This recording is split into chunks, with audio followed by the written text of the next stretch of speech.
আমার আল্লাহ সব দেখেন। আপনি সব দেখেন না, কিন্তু আমার আল্লাহ সব দেখেন। আমার আল্লাহর শ্রবণ শক্তি, দর্শন শক্তি এগুলো সীমাহীন, এর কোনো লিমিটেশনস নাই। আপনি পৃথিবীর কোনো দেশের খবর মিডিয়া ছাড়া নিতে পারেন না, কিন্তু আমার আল্লাহর কোনো মিডিয়া লাগে না, কোনো ভায়া লাগে না। ইউনুস নবী যখন মাছের পেটের ভেতরে চলে গিয়েছিলেন, সেখান থেকে তিনি আল্লাহকে ফরিয়াদ করেছিলেন, ডাক দিয়েছিলেন, লা ইলাহা ইল্লা আনতা সুবহানাকা ইন্নী কুনতু মিনাজ জালিমিন। সাগরের তলদেশে মাছের পেটের ভেতর থেকে ইউনুস নবী যে ডাক দিলেন, তার ডাক দুনিয়ার কেউ শুনেছে নাকি? জোরে বলেন, শুনেছে নাকি? আসমান জমিন নভমণ্ডল ভূমণ্ডলের কেউ শুনে নাই, মানুষও শুনে নাই, সাগরের কেউ শুনে নাই, কিন্তু একজন ঠিকই তার ফরিয়াদ শুনেছেন। তিনি কি? ওই যে বললাম, আল্লাহকে কেন ভয় করবেন? কারণ কেউ যেটা শুনে না সেটা শুনেন কে? কেউ যেটা দেখে না সেটাও দেখেন কে? আল্লাহ তাআলা। তিনি কেমন সর্বশক্তিমান শুনেন।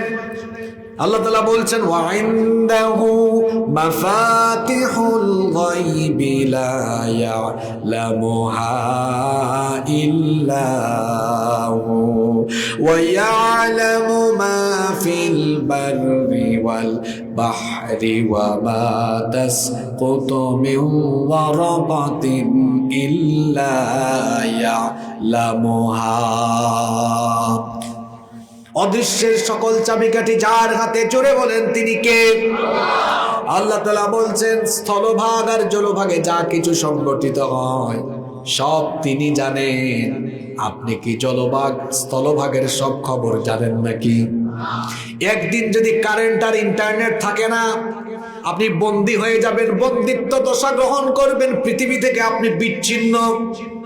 মাঝে মাঝে দেখবেন যখন বর্ষাকালে 2-3 দিন কারেন্ট থাকে না, মোবাইলে চার্জ থাকে না, মোবাইল হাতে না থাকলে দেখবেন মনে হয় আমি যেন দুনিয়া থেকে বিচ্ছিন্ন হয়ে গেছি। এমনটা লাগে কি লাগে না? তার মানে বোঝা গেল, প্রযুক্তি ছাড়া আমি আপনি কোনো খবরই জানতে পারি না, রাখতে পারি না, কিছুই জানতে পারি না। কিন্তু আল্লাহ তাআলা বলছেন, আমার কোনো প্রযুক্তি লাগে না, স্থলভাগ জলভাগে যা কিছু হয় সবই আমি জানি। শুধু তাই নয়, এই দুনিয়ার কোনো দেশের, কোনো জনপদের, কোনো গাছের কোনো প্রান্ত থেকে কোনো প্রান্তের কোনো গাছের কোনো পাতা যদি ছিঁড়ে যায়, কোন জনপদের কোন প্রান্তের কোন গাছের কোন পাতা ছিঁড়েছে তার খবরও আল্লাহর কাছে রয়েছে। আল্লাহু আকবার। যে আল্লাহর কাছে গাছের পাতা পড়ার খবর আছে। এই যুবক ভাইয়েরা, রাতে যে একা একা ঘুমাইয়া ফোন হাতে নিয়ে পর্নোগ্রাফি দেখো, তুমি যে বাজে ভিডিও দেখো, তোমার গার্লফ্রেন্ডের সাথে কথা বলো, তোমার মা বাপ জানে না, ভাই বোন জানে না, জানেন কে? জোরে বলেন, জানেন কে? আল্লাহর ভয় এটা এমন একটা বিষয়, এটা যার অন্তরে চলে আসে সে ব্যক্তি দুনিয়ার শ্রেষ্ঠ মানুষে পরিণত হয়ে যায়, জান্নাতি মানুষে রূপান্তরিত হয়ে যায়।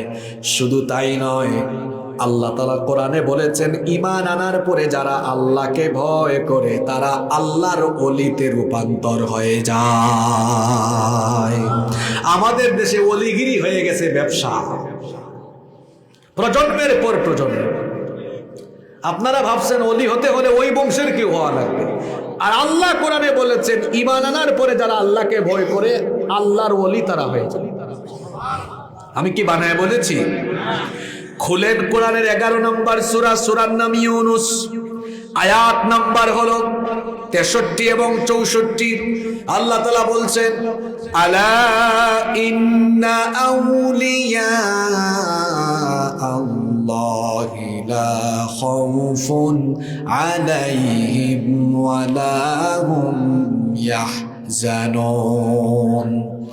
নিশ্চয়ই আল্লাহর আউলিয়া যারা, আল্লাহর বন্ধু যারা, দুনিয়া আখিরাতে কোনো টেনশনে থাকবে না তারা, আমরা আল্লাহকে বললাম, আল্লাহ তোমার অলি কারা, পরিচয় দাও। আল্লাহ পরিচয় না দিলে দুনিয়ার মানুষ অলির পরিচয় খুঁজতে গিয়ে ভেজালের মধ্যে আরো ভেজাল লাগাই দিত। এজন্য আল্লাহ ভেজাল ভেঙে দিলেন।